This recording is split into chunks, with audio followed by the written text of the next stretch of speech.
Sejam todos bem-vindos à live do La Espírita Casa do Samaritano, para conversarmos acerca do Evangelho segundo o Espiritismo. Hoje conversando acerca do capítulo 13, conversando sobre o item O Óbolo da Viúva. Bom dia, Jaqueline, seja bem-vinda. Então, para iniciarmos este momento, nós vamos abrir aqui uma mensagem de Marcos com comentário de Emmanuel. E aí a mensagem de Marcos é a seguinte: Amém vos digo que esta viúva pobre colocou mais do que todos os que estão colocando no gasofilácio. Bom dia, Tícia. Marcos, capítulo 12. Então, só voltar aqui rapidinho. Amém vos digo que esta viúva pobre colocou mais do que todos os que estão colocando no gasofilácio. Mensagem que está em Marcos, capítulo 12, versículo 43. E aí o comentário de Emmanuel é o seguinte: deveres humildes. Abracemos felizes as atividades obscuras que a vida nos reserva. Grande é o sol que sustenta os mundos, e grande é a semente que nutre os homens. Engenheiros planificam a estrada, consultando livros preciosos no gabinete, e a breve tempo, larga avenida pode surgir da selva. Entretanto, para que a realização apareça, tarefeiros abnegados removem estorvos do solo e transpiram no calçamento. Urbanistas esboçam a planta de enorme edifício, alinhando traços nobres ante a mesa tranquila, e é possível que arranha-céu se levante, pressuroso, acolhendo com segurança numerosas pessoas. Todavia, a fim de que a obra se erga, esfalfam-se lidadores soarentos, na garantia dos alicerces. Técnicos avançados estruturam as máquinas que exaltam a indústria, e com elas é provável se eleve o índice da evolução de povos inteiros. No entanto, para que isso aconteça, é indispensável que operários valorosos exponham as próprias vidas. Bom dia, Daça, um beijo. Junto aos fornos cadentes de ferro e aço. Negociantes de prol arregimentam os produtos da terra e por eles conseguem formar economia e sustento de grandes comunidades. Mas semelhante vitória comercial exige que anônimos semeadores chafurdem as mãos no limo da gleba. Não perguntes quem sou eu, nem digas nada valho. Honremos o serviço que invariavelmente nos honra, guardando-lhe fidelidade e ofertando-lhe as nossas melhores forças. Ainda mesmo quando se expresse através de ocupação, supostamente esquecida na retaguarda. Nos princípios que regem o universo, todo trabalho construtivo é respeitável. Repara esse dispositivo da lei divina funcionando em ti próprio. Caminhas e pensas de cabeça içada à glória do firmamento, contudo, por ti mesmo, não avançarás para a frente, sem a humildade dos pés. Mensagem de Emmanuel, que está no Livro da Esperança, edição Comunhão Espírita Cristã, capítulo 34. Então, depois dessa bela mensagem, para a gente já iniciar a pensar sobre a temática de hoje, do Evangelho segundo o Espiritismo, nós vamos agora fazer a nossa prece inicial, dando bom dia a todos, que chegaram depois. Então, vamos agora, nesse momento, levar nosso pensamento a Deus, agradecendo por esta quarta-feira, pela oportunidade de já no início do dia nos encontrarmos. E claro, a todos aqueles que forem ver a live em outro momento, essa oportunidade de, independente do horário, termos a possibilidade de nos conectarmos a Deus, a espiritualidade amiga, e que assim possamos pedir força, serenidade, alegria, esperança, diante das nossas atividades a serem realizadas aqui na Terra, que possamos todos nós unir esforços e buscar, assim, coletivamente, estudarmos, aprendermos, nos organizarmos no sentido de nos desvencilharmos dos nossos vícios, dos equívocos que ainda cometemos, e que nesse sentido possamos buscar a luz apresentada por Jesus, apresentada pelo Evangelho, buscando assim a nossa reforma íntima para que possamos nos transformar espiritualmente. Graças a Deus. Então, vamos agora ler a nossa mensagem de hoje, né, do Evangelho segundo o Espiritismo. E aí nós vamos hoje conversar acerca do capítulo 13. Itens 5 e 6. Capítulo Não saiba a vossa mão esquerda o que dê a vossa mão direita. E aí a mensagem que nós vamos conversar é o óbolo da viúva, nos itens 5 e 6. E aqui no item 5, já inicia da seguinte forma. Estando Jesus sentado defronte do gasofilácio, a observar de que modo o povo lançava ali o dinheiro, viu que muitas pessoas ricas o deitavam em abundância. Nisso veio também uma pobre viúva, que apenas deitou 2 pequenas moedas do valor de 10 centavos, cada uma. Chamando então seus discípulos, disse-lhes: em verdade vos digo, que esta pobre viúva deu muito mais do que todos os que antes puseram suas dádivas no gasofilácio, pois que todos os outros deram do que lhes abunda, ao passo que ela deu ao que lhe faz falta. Deu mesmo tudo o que tinha para seu sustento. Então a mensagem que está lá em Marcos capítulo 12, versículo 41 a 44, inclusive a gente pôde ler aqui, né, rapidamente, um desses versículos aqui de Marcos acerca dessa mensagem. E está em Lucas também, Lucas capítulo 21, versículo 1 a 4. Então, para a gente entender aqui essa história, né, o que essa história vem nos trazer aqui para que a gente possa conversar sobre isso. Jesus está lá em frente ao gasofilácio, que é um espaço onde colocavam doações. E ali é um espaço que muito dinheiro era colocado. E era um espaço em que pessoas, né, de alto poder aquisitivo aproveitavam daquele momento, daquele espaço, para se autopromoverem, no sentido de colocar ali muita fortuna e aquilo ser visto como se fosse um espetáculo, em que as pessoas viam e ouviam o barulho de muitas moedas caindo ali. Então tinha toda essa questão mesmo do visual, do ouvir também, e aquilo ali afetava as pessoas ficavam impactadas com aquilo e entendiam: nossa, que pessoa generosa, que pessoa bondosa e rica, que tem tanto recurso. Então, Jesus, vendo aquela situação ali desse gasofilácio, de como as pessoas utilizavam aquele recurso, né, aquele espaço para doações, ele viu ali, observou uma senhora, uma viúva, que não tinha recursos financeiros. Na verdade, ela estava precisando de auxílio financeiro, né? Ela chegou ali e colocou uma moedinha.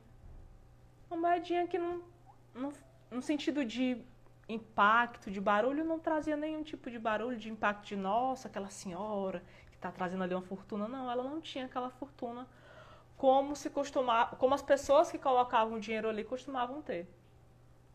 E aí, para as pessoas que estavam ali assistindo, irrelevante, né? Aquela doação daquela senhora. Não tinha nenhum tipo de impacto para aqueles que estavam ali vendo o que eles consideravam como espetáculo.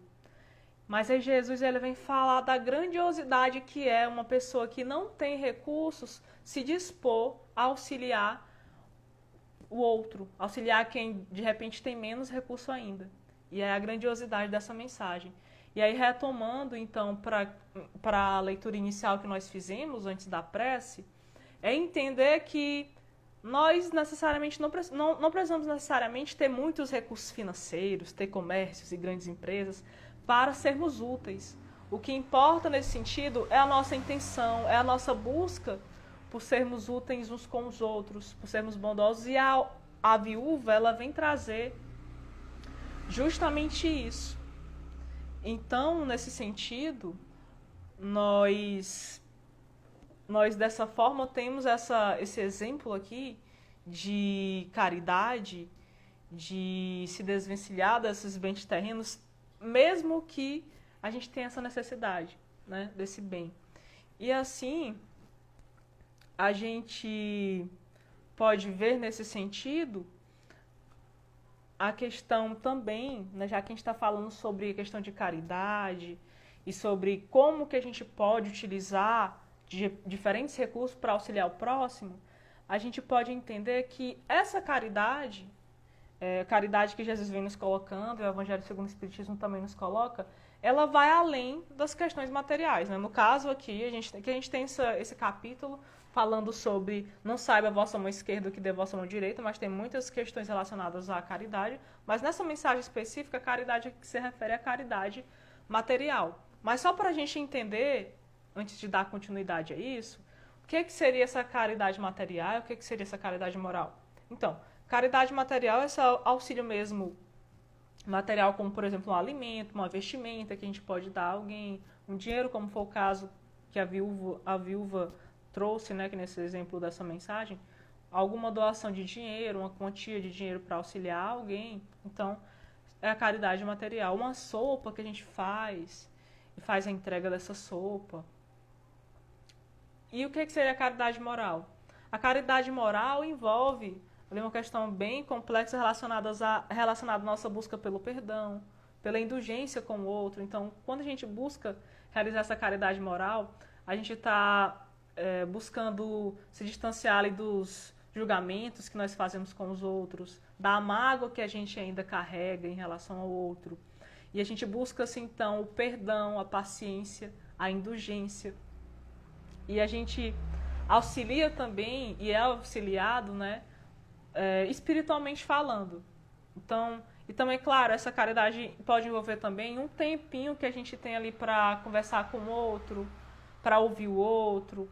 E claro, né, também, algo que é, como o Evangelho vem nos colocar, que é uma caridade grandiosa, é o perdão das ofensas. Então, vem nesse sentido.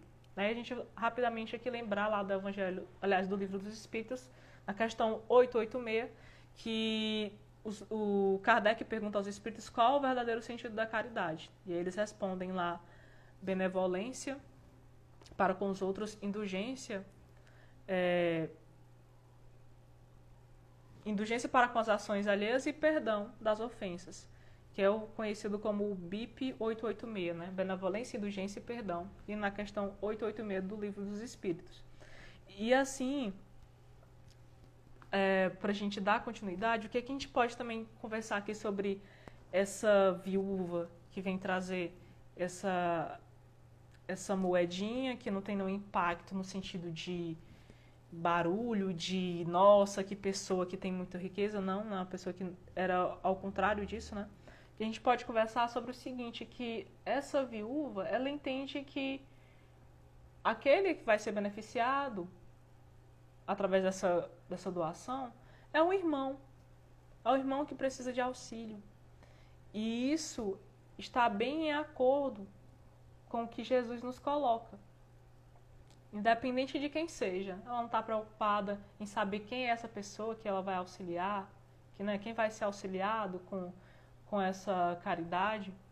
E Jesus vem nos colocando isso. Inclusive, é interessante que a gente possa lembrar lá da parábola do bom samaritano, em que Jesus ele é ali tentado por um doutor da lei que pergunta sobre as leis, né, os mandamentos a serem seguidos, qual o maior mandamento.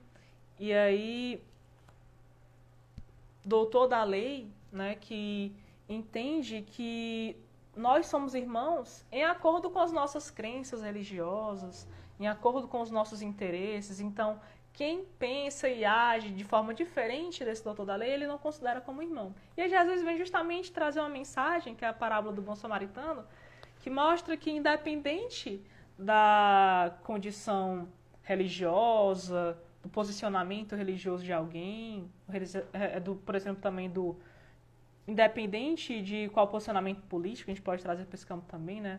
Ou seja lá qual for o tipo de posicionamento, independente de qual seja, o que importa é que somos irmãos. E aí chega o samaritano, que é alguém que é desvalorizado pela sociedade lá em questão, alguém que é julgado e condenado pela sociedade em questão, ele é a única pessoa a auxiliar o irmão que está caído.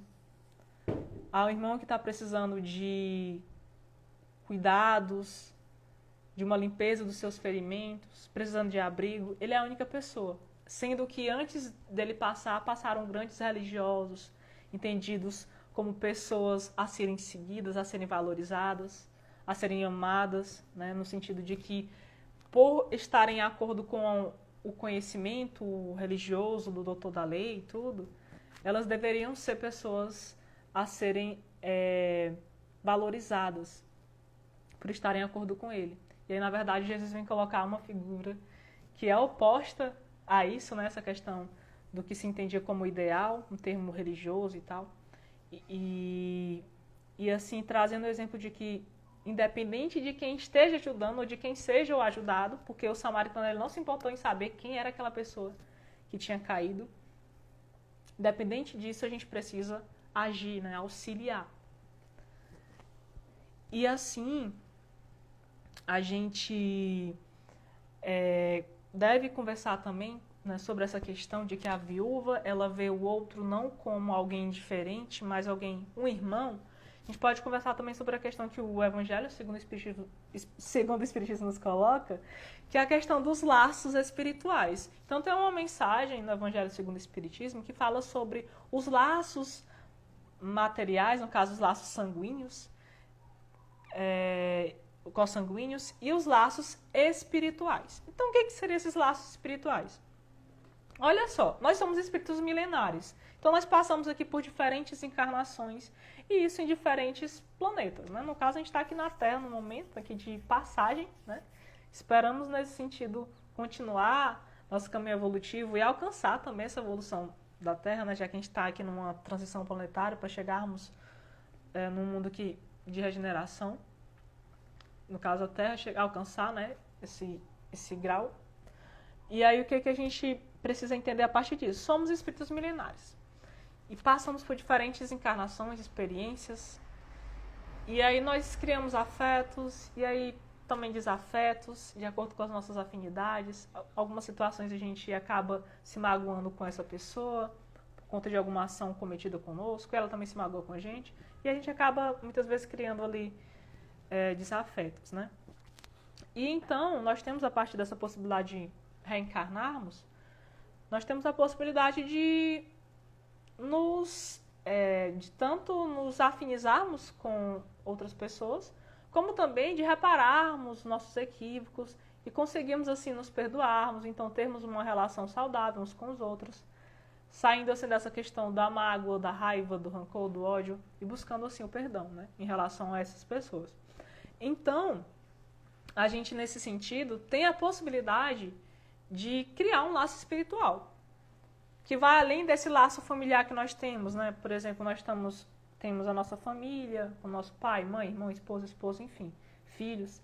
E aí a gente percebe que em algumas situações tem coisa ali que não bate. A gente entra em embate, a gente não se dá bem e fica tentando entender. É no sentido de que é o seguinte, nós temos esse laço corporal, esse laço consanguíneo, mas ainda não conseguimos desenvolver de fato um laço espiritual, que vai além dessa conexão física.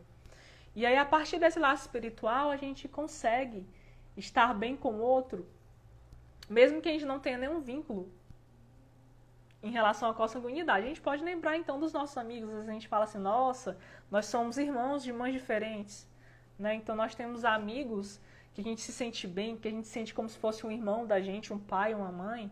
E a gente tem esse vínculo assim forte por já termos conseguido desenvolver um laço espiritual. E essa é a proposta, né? Que a gente possa alcançar isso com os irmãos que nós ainda temos, não temos ainda afinidade com eles. Ou, de alguma forma, não estamos nos relacionando bem com esses irmãos.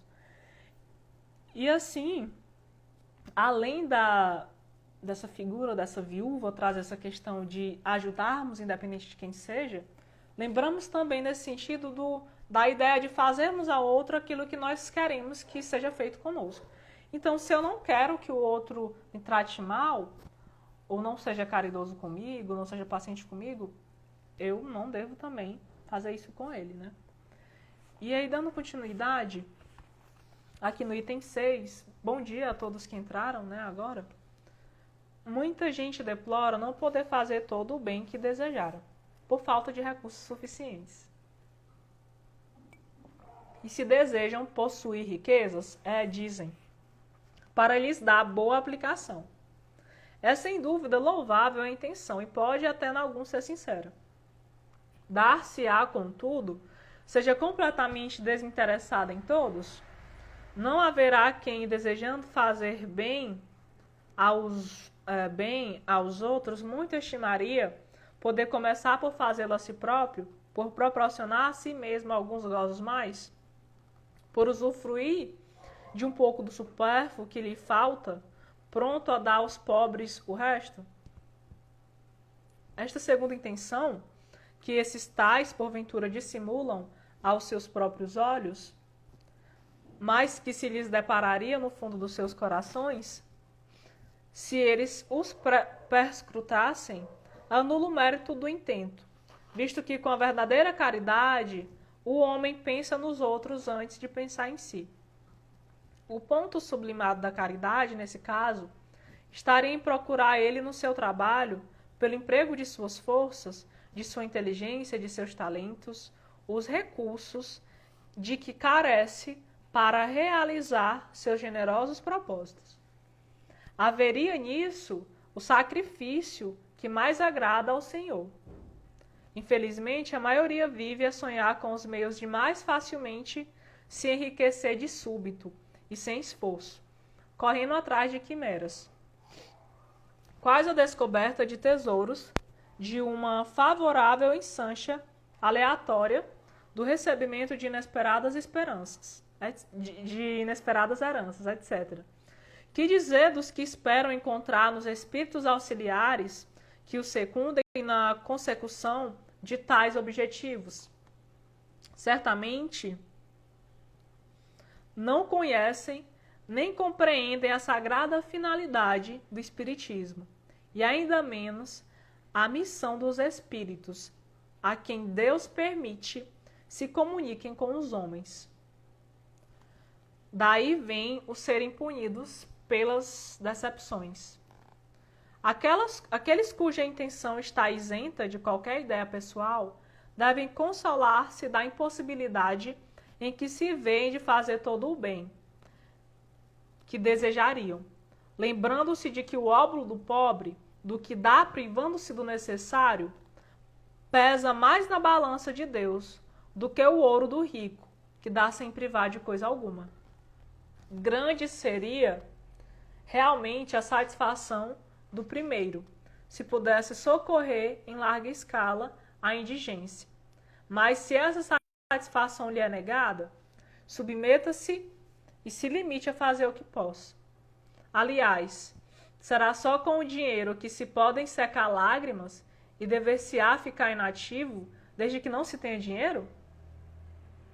Todo aquele que sinceramente deseja ser útil a seus irmãos, 1000 ocasiões encontrará de realizar o seu desejo.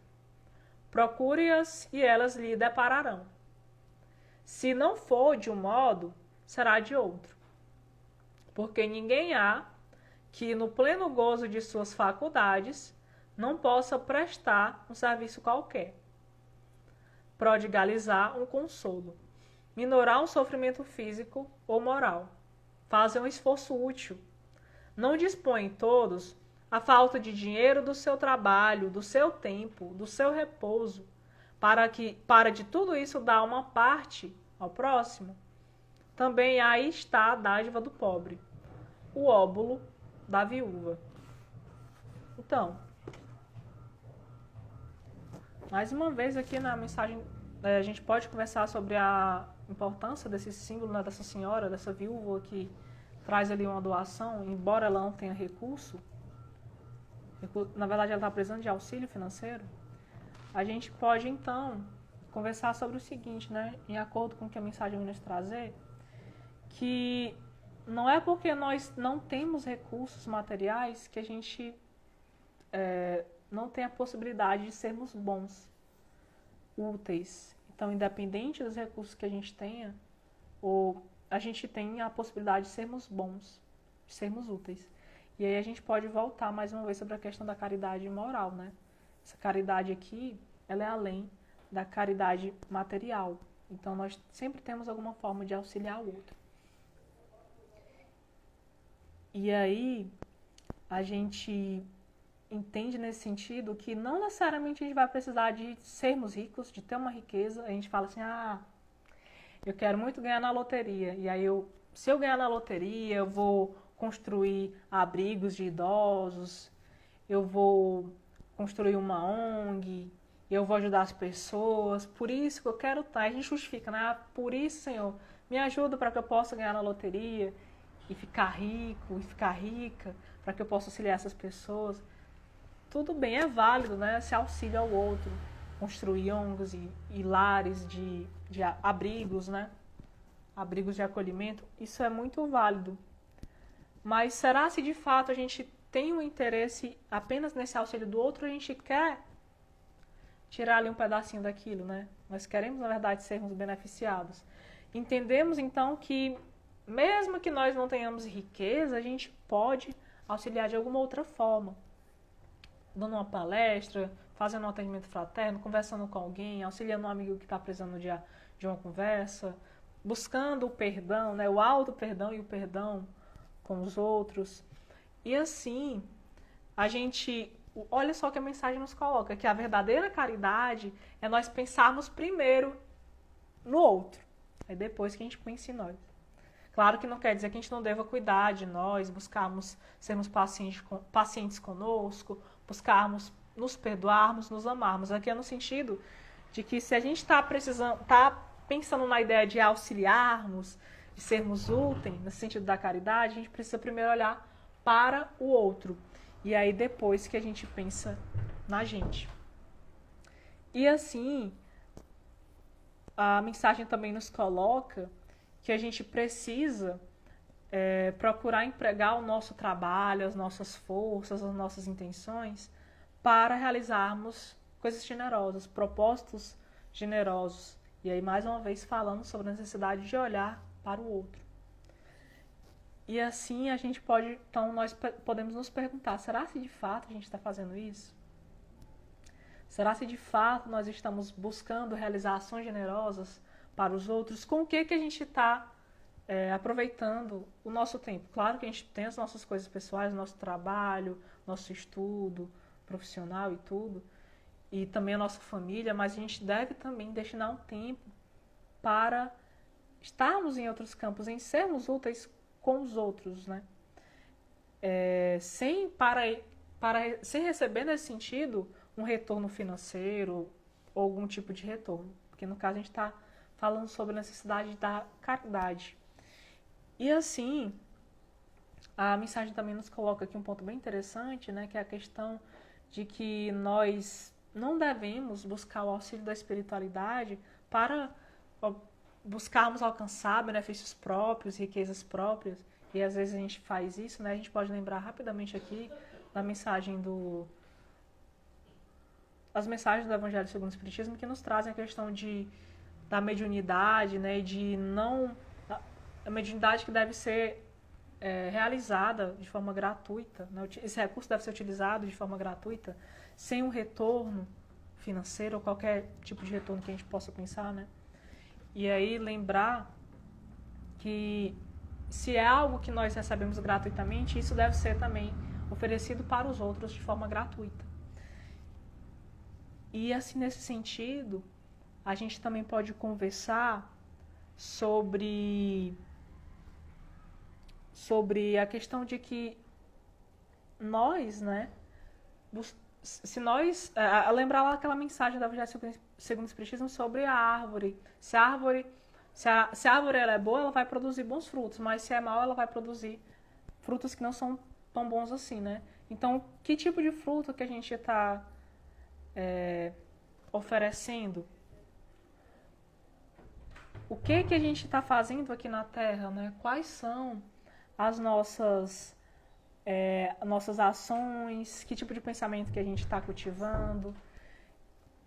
Como que estão os nossos relacionamentos com as outras pessoas? Estamos nos relacionando bem ou a gente está buscando apenas o nosso próprio benefício? Estamos, de fato, buscando ser caridosos? Então, nesse sentido, nós podemos, então, nos perguntar, então, quais as formas que eu tenho, né, para realizar a caridade? E aí tem diferentes formas, como a gente já conversou aqui inicialmente, rapidamente nós conversamos sobre a possibilidade de participarmos da sopa, aí o Dex tem, né, a sopa aos sábados. E aí tem essa atividade de produzir a sopa e também direcionar essa sopa a pessoas que estão necessitando desse alimento material. Nós temos a possibilidade, lá na Casa Espírita, né, quando retomar as atividades, de colocar a aguinha lá para as pessoas tomarem depois do passe, possibilidade de recepcionarmos as pessoas, a possibilidade de trabalharmos na evangelização infanto-juvenil, a possibilidade de darmos uma palestra, possibilidade de utilizar esses recursos da comunicação para fazer uma divulgação de uma mensagem, para fazer uma live, para fazer as postagens, enfim, nós temos diferentes recursos, né, que podemos utilizar. Podemos conversar com alguém que precisa de auxílio.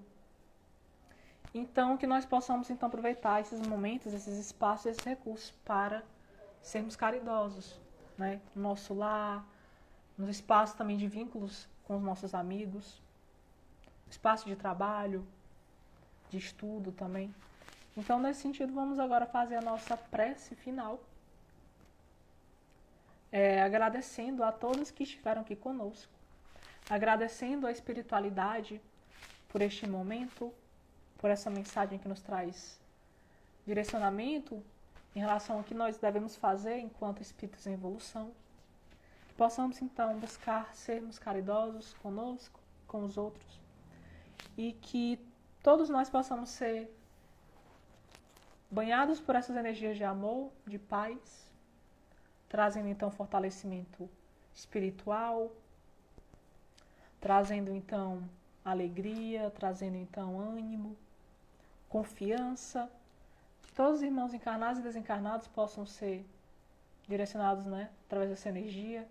Nossos vizinhos, familiares, irmãos que nós magoamos, irmãos que nos magoaram, irmãos que estão doentes em hospitais ou em seus lares. Irmãos que estão em abrigos, irmãos que estão desabrigados. Possamos, então, sempre lembrar desses irmãos constantemente, fazer as nossas orações, direcionar boas energias. Também buscar nesse sentido, sermos úteis. Graças a Deus. Então, muito obrigada a todos que estiveram aqui. Nós desejamos um lindo dia para cada um e um grande abraço. Até mais, pessoal.